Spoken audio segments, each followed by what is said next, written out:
Time is like a dream. James was walking along a cobbled street at the top of a little northern market town. James was in town for an important meeting. He was dressed in a suit and he carried a briefcase with important documents inside. James was feeling very strong and confident. Once he'd learned to let go of his fears and the expectations that others had put on him throughout his life, he became his true self. As James started to walk down one of the narrow cobbled streets, he noticed that the cobbles had suddenly become very slippery to step on, even though it was a fine day. James tried to move across to the pavement, which looked dry, but he couldn't get there because of how slippery the cobblestones were. James began to lose his balance as he slipped on the cobblestones with increasing speed. Eventually, after trying his hardest to stay on his feet, James falls flat on his back and hurtles down the cobbled street as if he was on a water slide. James covers his eyes as he approaches a large window of an office.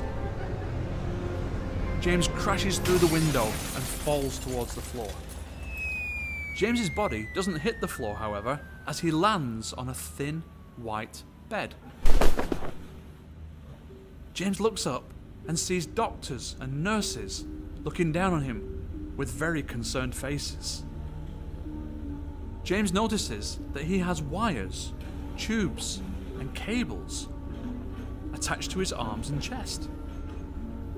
Suddenly, a nurse leans over and places an oxygen mask on James's face. James looks around. All he can see are people lying on beds with wheels, just like his. These people are moaning and groaning and crying out for help, but nobody's coming. James hears a man's voice talking on the phone. He cannot see the man and doesn't know who the man is talking to. He hears the man say, "Don't cry, it's okay. I've had a good life, it's just my time, that's all." The man's voice gets weaker as he says, I got to see you grow up and become the incredible person that you are. I've been blessed. I really have been blessed."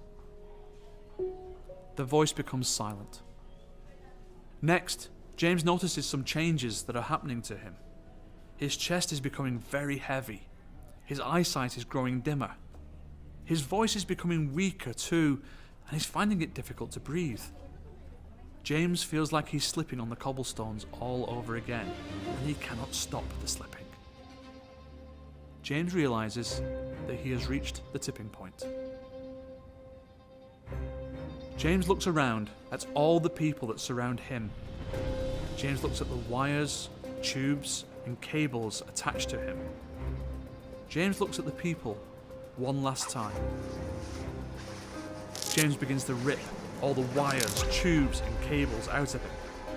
With all his strength, he lifts himself from the bed and jumps up to reach the window that he fell through.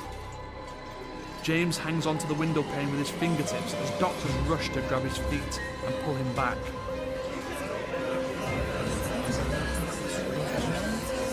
James kicks the grabbing hands away. He scrambles with all his might back up the still slippery cobblestones.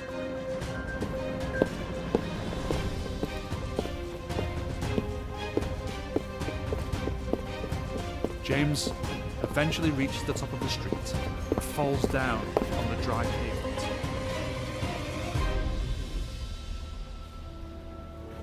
He notices that he is back in his suit and that his briefcase has appeared by his side.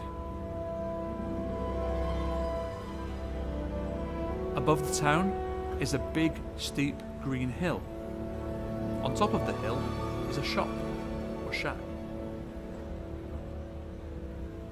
James knows that he will never be the same again, and that he needs to chase his ambitions even harder than ever, because time is like a dream. I know that we must chase our ambitions even when we think we have lots of time left too. And I know this because of a thin white bed I fell into when I was 45 years old.